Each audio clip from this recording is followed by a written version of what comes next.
We guide you through how to change inverted camera on iPhone quickly and easily.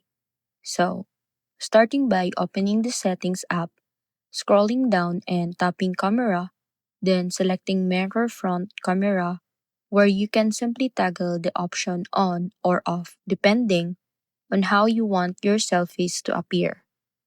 Because when this is turned on, your front camera photos will look exactly like what you see on your screen.